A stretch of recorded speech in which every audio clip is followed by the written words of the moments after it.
Welcome to episode 3 of our Roofing Components playlist, where we do a deep dive into all the major components of your roof system.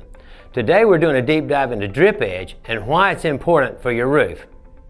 I'm Bill Ragan with Bill Ragan Roofing Company, and thanks for watching the Roofing Channel. Let's get into it.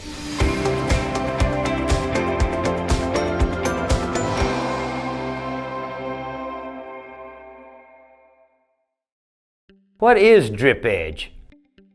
Drip edge is a piece of metal that's installed around the perimeter of the roof line. It's normally made out of aluminum, but we have made it out of pre-finished steel and copper, depending on the type of roof system that you got.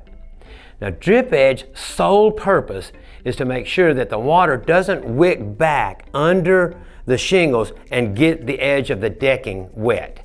Now, rake mold will serve as drip edge if it's flush with the top of the decking. If not, and the edge of the decking is exposed, then we need to put a drip edge on it just to make sure that it's not exposed to the elements.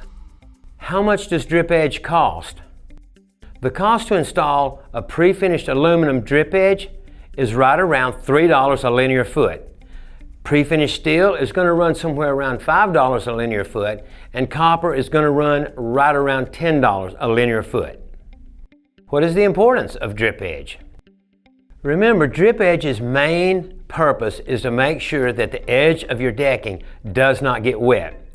As a matter of fact, drip edge is now a code in all metropolitan areas. It's part of the International Residential Code. If your roof is installed and you don't have drip edge and you get ready to sell your home, then chances are the first thing the home inspector is going to see is that you don't have drip edge, and retrofitting a roof with drip edge is about 5 times more expensive than trying to do it properly the first time. So that's one corner that you do not want to cut.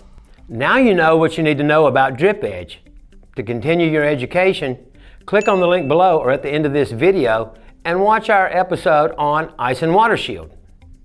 I'm Bill Ragan with Bill Ragan Roofing Company, and thanks again for watching the Roofing Channel. I'll catch you on the next one.